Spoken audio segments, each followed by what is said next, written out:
the quest for the Mask of Life continues. In our previous interlude episode, we delved into the deep lore of the Barraki, ancient warlords who fell from glory, and the Makuta, whose descent into shadow transformed them into pure evil.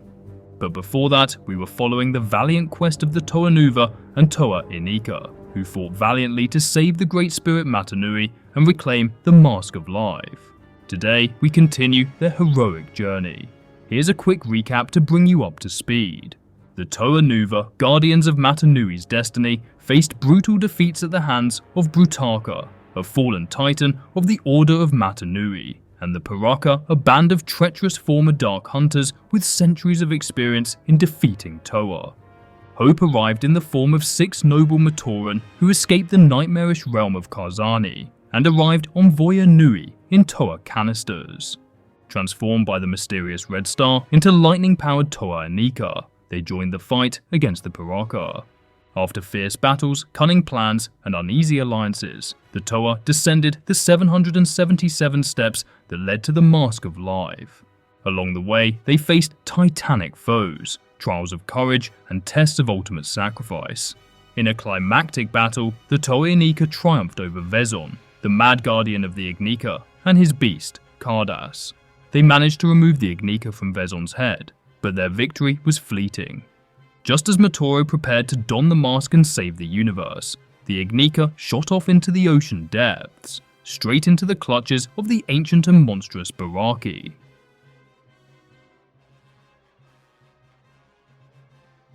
As the Mask of Life plummeted into the ocean depths, Harley, determined to follow, leapt into the water. But although she was a Toa of water, she did not have the mask of water breathing like Gali. Her companions watched helplessly as she struggled, her movements slowing as the crushing pressure of the water overwhelmed her. But just as despair set in, Harley resurfaced, gasping and alive. She was saved by a brave Matoran who had seemingly appeared from the depths below. The Matoran, his strength waning, spoke of a city beneath the sea and the dire need for help before collapsing lifelessly on the shore. The beach fell quiet after the Matoran's death, leaving the Toa Inika alone with their thoughts. Their introspection was interrupted by the arrival of the Toa Nuva, accompanied by the Matoran resistance and Axon. The sight of the seasoned Toa brought hope, as the Nuva, now fully restored, had triumphed over the Paraka's manipulations. Yet their appearance also raised questions. Would the Nuva take over the Inika's quest, or would they leave the fate of the mask in the hands of these newly formed heroes? Tao, though, having spoken with Botar, informed them of their diverging destinies. The Toa Inika's journey, he believed, was no accident. Their mission was clear. They alone were destined to recover the Mask of Life and save the Great Spirit Mata Nui. The Toa Nuva, meanwhile, would return to Metru Nui to prepare for Mata Nui's awakening, a task that would reshape the destiny of the universe. The two Toa teams bid their farewells, vowing that they would see one another again. Little did they know, this would be the last time they would see one another. Axon offered his assistance, promising to safeguard the Matoran of Voya Nui in the Toa's absence. He also revealed a means of reaching the undersea world spoken of by the fallen Matoran. With his great axe, he cleaved through the earth, revealing a passage leading to the depths. He warned the Inika of the dangers that awaited them below, a place of death and despair. Axon, watching the Toa Inika disappear, turned to Tahu and expressed his concerns. Tahu, though outwardly composed, shared the same fears, secretly believing that the Toa Inika would likely not survive their vital mission. From the shadows, the Paraka watched, their ambitions stalled by the overwhelming presence of 2 Toa teams. Unwilling to risk combat, they slithered away to await their next opportunity. Fate, however, had other plans for the Paraka. Exposure to the mutagenic waters of the Chamber of Life began to take its toll, twisting their bodies into grotesque aquatic forms. Irony struck as the transformation rendered them water-dependent, forcing the former Dark Hunters to seek refuge beneath the waves or face suffocation on land. Although severely wounded, this would not be the last time the Paraka would face our noble Toa heroes.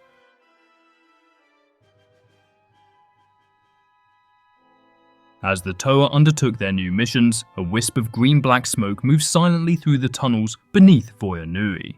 To the uninformed, it might have seemed like nothing more than a peculiar cloud of dust. In truth, it was the reassembled essence of a being whose name had once commanded fear across the universe. Makuta. Destroyed in body, but never in will, Makuta's essence had been scattered when his armor was shattered during his battle with the Toe of Light. Reduced to antidermis, a formless, gaseous state, he had manipulated the Barraki to seek the Mask of Life. Yet even as the Barraki's efforts failed, this was only a minor setback for the Lord of Shadow. The Mask of Life had slipped from his grasp, but he saw opportunity in this setback. The Toa were unwitting agents of his will. In their pursuit of the mask, they would pave the way for his ultimate victory. Deep beneath the ocean, at the bottom of the cord, a long cylindrical stem that connected Voya Nui to the ocean floor, Mari Nui was in trouble. As we explored in the last video, this strange underwater village had broken off from Voya Nui 700 years earlier, but fortunately crashed into a large growth of airweed, allowing the Matoran to miraculously survive. After so many centuries, the Matoran had few memories of the surface world. Life underwater was all they really knew. In the council chambers of Mari Nui, we meet Lesovikk, a scholar turned leader. Lesovikk struggled to maintain order among the distressed villagers. Recent disappearances and attacks on the outskirts of the city had sown fear and unrest, while the city's defenses held back sporadic assaults of dangerous sea creatures. The true identity and motives of their unseen enemy remained unknown. Lesovikk proposed an audacious plan to launch a scouting mission into the black waters beneath the city, hoping to uncover the source of these attacks. Lesovikk's bold invention, a makeshift submarine modelled after a treacherous shark, was unveiled to skeptical onlookers. Despite its untested nature, Lesovikk's unwavering confidence convinced Gar, Sada, and Idris to join him on the expedition. Together, they prepared to descend into the unknown. As safe hour arrived, the crew launched the submarine into a tidal pool and began their journey.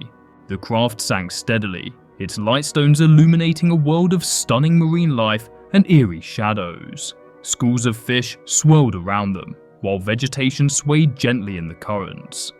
The Matoran quickly realized they were not alone. A fleeting flash of movement outside the craft revealed their attackers, treacherous sharks.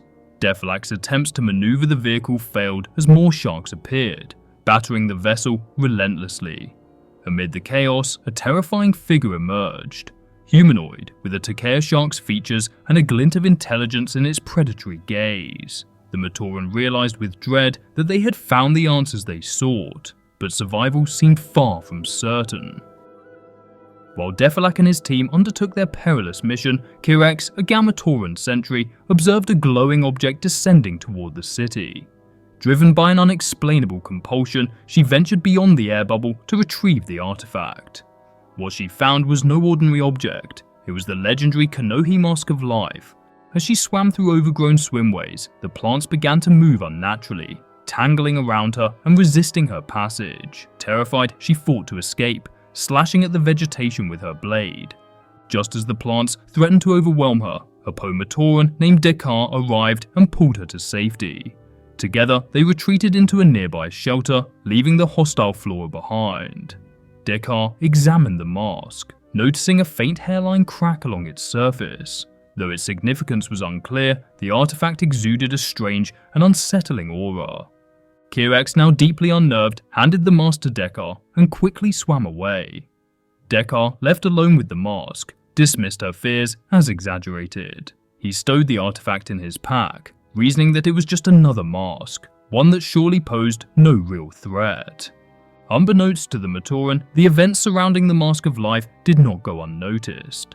A lone Rahi squid, one of many minions in the service of the Barraki, silently observed the mask's descent into the ocean depths and the commotion that followed. The sighting of the mask was the opportunity they had been waiting for to reclaim their past glory.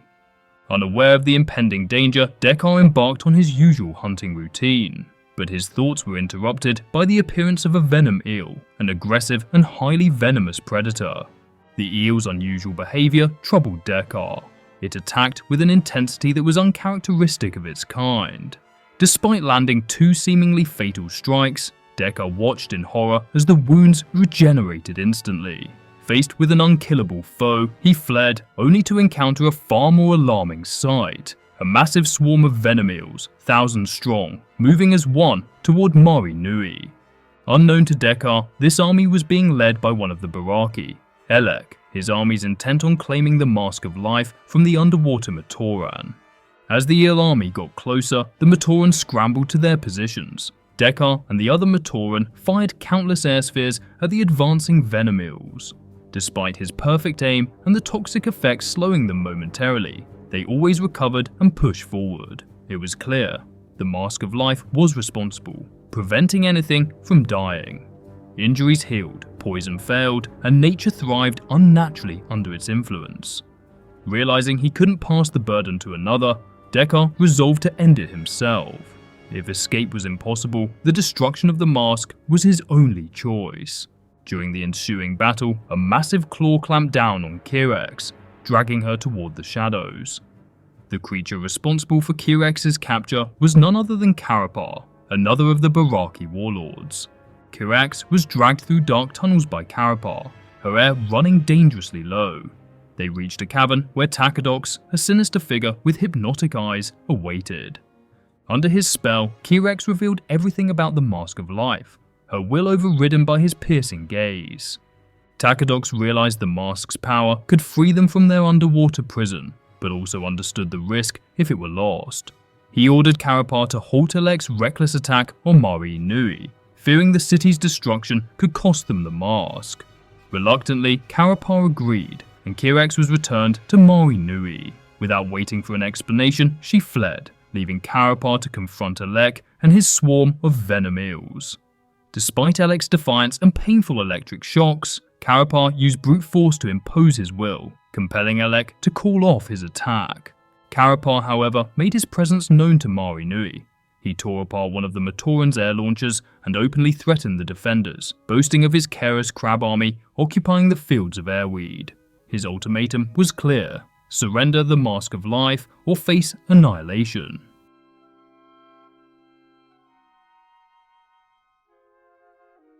Elsewhere, Lesovikk and his team found themselves imprisoned and trapped.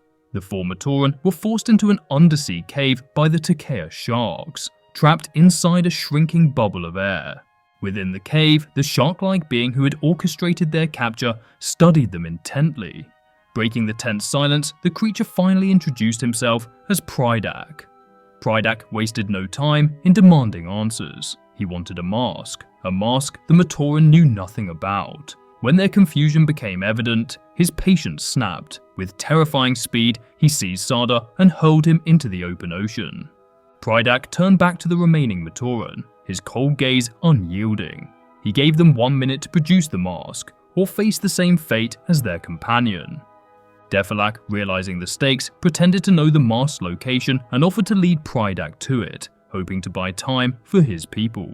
Outside Pridak's lair, Sada faced his end. Just as Sada braced for his inevitable death, a masked figure on a mechanical sea sled darted in, scattering the sharks with swift strikes and a powerful water spout. Stunned, Sada recognized his savior, Toa Lesovikk, a long-lost hero from his past. Lesovikk and Sada reflected on his tragic past as one of the first Toa, a member of the renowned Toa Kordak, protectors of an island on the southern continent. Among those under their protection were Sada and many of the Matoran who would later inhabit Voyanui and Mari Nui. For years, they had lived in relative safety until disaster struck tens of thousands of years ago. During a critical battle, Lesovikk hesitated. That momentary lapse proved fatal, leading to the deaths of his entire team. Overwhelmed by guilt and shame, Lesovikk returned to the island only to find it deserted. The Matoran he had sworn to protect had been sent to the twisted realm of Karzani by a mad Turaga, where they were mutilated and deformed before being exiled to Voyanui. Determined to make amends, Lesovikk dedicated years to trying to rescue the Matoran from Karzani's grasp. Despite his efforts and advanced training from Toa Javan, a legendary hero in his own right, he failed to save them. But little did Lesovikk and Sardas know, their old enemy was watching them. After his previous run-in with the future Toa Inika, Karzani had followed the Mask of Life's trail to the pit. only to be transformed by its mutagenic waters. Spotting Lesovikk, Kazani struck with fiery chains, capturing the Toa and taunting him with visions of failure. Sada's defiant words of hope rekindled Lesovikk's strength, allowing him to shatter the chains and prepare for battle. Kazani, however, shifted his focus to Sada, tormenting him with visions of Mari Nui's destruction. Sada collapsed under the strain, his air bubble gone, leaving him drowning. Forced to choose between vengeance and saving a life, Lesovikk chose heroism, vowing to return for Kazani another day.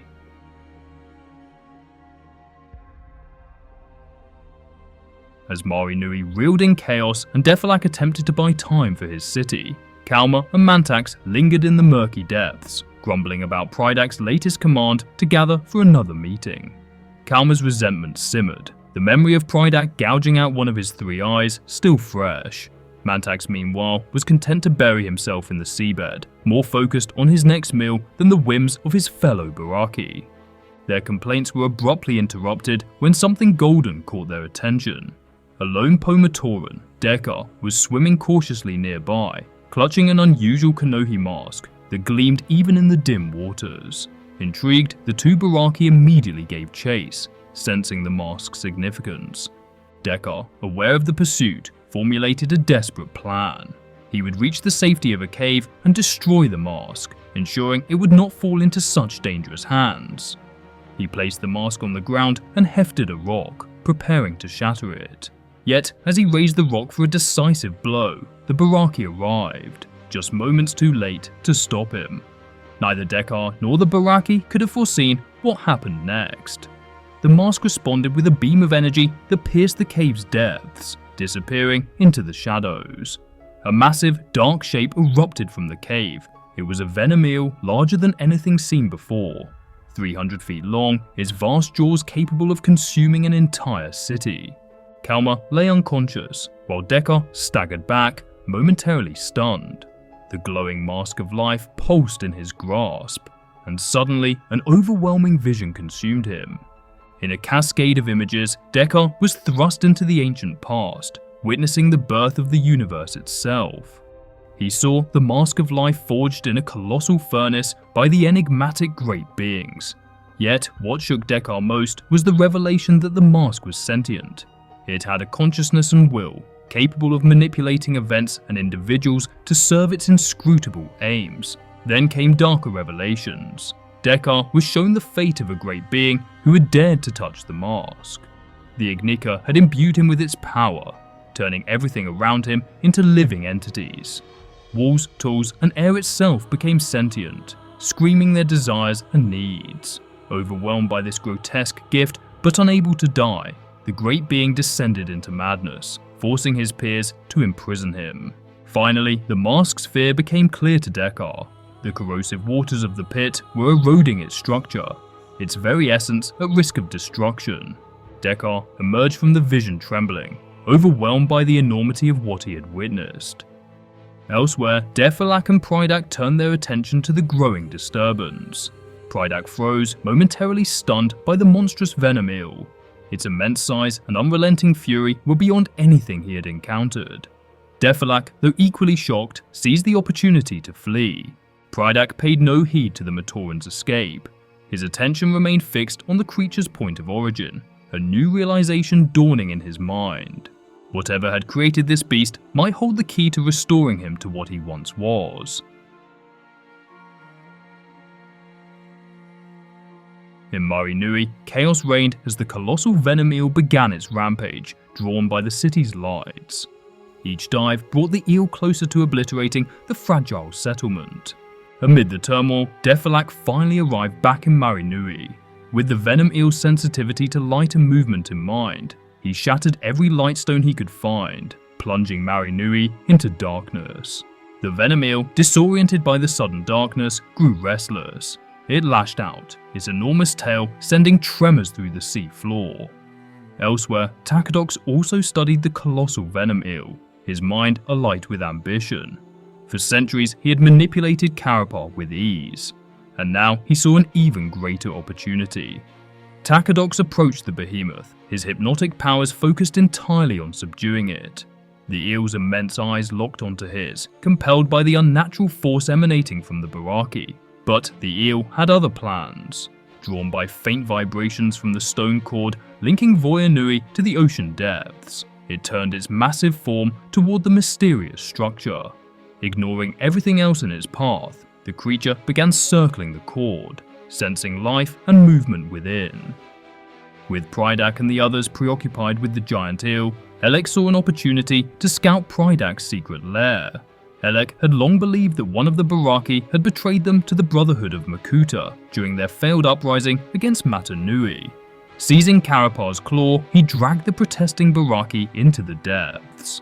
Navigating through the coral reefs, the two reached Prydak's cave only to find a giant stranger suffocating. The intruder fought fiercely but struggled in the underwater environment, his strength diminished by the surrounding water. Elec and Karapar overpowered him, pinning him against the cave wall. However, as the pit's mutagenic water surrounded the being, he adjusted to the water. He introduced himself as Brutaka and explained how he had been teleported into the pit from Toa Nui after his clash with Axon. Elec described the mask's current predicament, including the monstrous eel guardian it had created. Brutaka, undeterred, seemed almost amused by the challenge, proclaiming himself the new leader of the Barraki. As Elec, Brutaka and Karapar went off to search for the Mask of Life, they were spotted by Prydak and Mantax. Prydak opted for a preemptive strike, aiming to neutralize Brutaka before he could react. He lunged silently, jaws ready to rip into his target. The stranger turned at the last moment, unleashing a bolt of searing energy from his sword. The blast sent Prydak reeling. When the paralysis subsided, Prydak regained his composure to find Elec, Karapar, and the newcomer watching him intently. Karapar introduced the figure as Brutaka, who declared his claim to the Mask of Life and issued a stark warning. Anyone who opposed him would be dealt with as an obstacle to be removed. Despite the apparent alliance, Brutaka's thoughts were far from cooperative. He followed the Barraki, confident in his ability to claim the Mask of Life, and imagining how its power might transform his newfound allies into something even more monstrous. The Barraki and Brutaka soon found Kalma just as he was regaining consciousness after the venom eel's attack. Inside, the faint glow of the Mask of Life illuminated Dekar, who still stood resolutely clutching the artifact. The Matoran warned them to stay back, threatening to destroy the mask if they approached. Brutaka stepped forward, presenting himself as an ally and swearing allegiance to Mata Nui to gain Dekar's trust. Dekar, who had been touched by visions by the mask itself, refused to surrender the mask, declaring it was not Brutaka's destiny to wield it. Prydak signaled Kalma to act. Before Brutaka could respond, powerful tentacles wrapped around him, dragging him away. Elec struck Dekar with an electric shock, forcing him to drop the mask. Prydak was upon it in an instant. As Prydak touched the mask, its glow intensified, filling the cave with a blinding light. The radiance became overwhelming, physically striking everyone within the cavern. Dekar was thrown against the wall, his ears filled with the Barraki's cries of shock and fury as the Mask of Life unleashed its power upon them.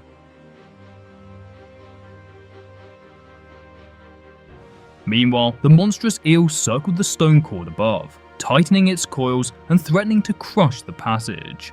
Inside, the Toa Inika pressed onward through the perilous depths of the cord, unaware of the terror awaiting them outside. Their journey had already been fraught with danger. Along the way, they encountered Vezon, who had pursued them down the cord. Stripped of the Mask of Life, he was a shadow of his former self, armed only with the Spear of Fusion. Desperate to regain his former power, he ambushed the Toa but was swiftly defeated. The Toa's ordeal didn't end there. Matoran became possessed by a malevolent green energy, the essence of Antidermis, a force unknown to them, but in truth, the shadowy essence of Makuta Pterodax himself. Ultimately, they threatened to end Matoran's life to drive the entity out, an act of grim resolve that left them shaken. Before they could reflect on the strange encounter, the Zyglak emerged. These savage beings swarmed from every side tunnel, their lethal weapons raining destruction. Anything touched by their blades disintegrated on impact, leaving no chance for recovery.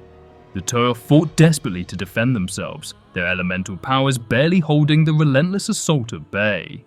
Suddenly, the Zyglak fled in panic from a violent tremor. The Toa Inika barely had time to react before the stone cord around them began to crack. The venom outside, driven by primal hunger and curiosity, was attempting to breach the cord. Water gushed into the fragile structure, forcing the Toa to take desperate breaths before plunging into the mutagenic waters of the pit. It was at that very moment, far below, Prydak laid his hand on the Mask of Life. The mask responded with an explosion of light that filled the Barraki's cave and surged outward, illuminating the entire ocean. The brilliance was blinding, forcing the Toa and the venom alike to recoil in pain. Yet, within that blinding radiance, the Toa felt something profound, an undeniable call from the Mask of Life, urging them forward, beckoning them to fulfill their destiny. The Toa Inika, now adapted to the depths by the mask's powers, wielded a mix of elemental powers, advanced weaponry, and Kanohi masks suited to their aquatic environment. Jala, the Toa of Fire and team leader, wore the Kanohi Arthron, the Great Mask of Sonar, which allowed him to sense his surroundings. Yuki, the Toa of Stone and deputy leader, bore the Kanohi Garai, the Great Mask of Gravity, enabling him to manipulate gravitational forces. Harley, the Toa of Water, utilized the Kanohi Faxon, the Great Mask of Kindred, granting her the ability to mimic the powers of nearby Rahi. Kongu, the Toa of Air, donned the Kanohi Zarth, the Great Mask of Summoning, to call upon unpredictable Rahi allies. Nuparu, the Toa of Earth, wielded the Kanohi Volatak, the Great Mask of Stealth, making him nearly invisible and silent. But most interesting of all was Matora's mask power. The Mask of Life granted him the ability to reanimate the dead, a power he found horrifying. Little did he know, this power was another test by the mask itself to see if he was noble enough to wield the Ignika. Their encounter with a massive venom eel revealed the stark limitations of their new abilities. Ice, fire, stealth, and stone could barely slow the creature, though Hyuki's newfound power over gravity ultimately forced it to sink, saving the Toa from being devoured. Nuparu, scouting ahead, discovered Mari Nui. However, the villagers reacted with hostility, mistaking the Toa for invaders from the pit. Defalak, the village leader, extended a tentative trust. One Toa could enter the city while the rest worked to reclaim the fields of air from the Rahi that had overtaken them. Matoro stayed behind while the other Toa ventured out. As the Toa approached the fields, thousands of Kira's crabs, sharks, eels, and other sea creatures inexplicably withdrew, forming a silent and eerie audience. Before the Toa could act, 6 figures emerged from the darkness. These beings, grotesquely mutated and radiating menace, were none other than the Barraki, who had survived the explosion caused by the Mask of Life. With armies of sea creatures behind them, Prydak stepped forth, the glowing form of the Mask of Life in his hand. Will the Toa prevail against the darkness, or will the Barraki's sinister ambitions shatter all hope? Subscribe and turn notifications on to join us in the next chapter, where we dive deeper into the mysteries of the Mask of Life and witness the epic struggle for Mari Nui. Thanks for watching, and see you in the next video.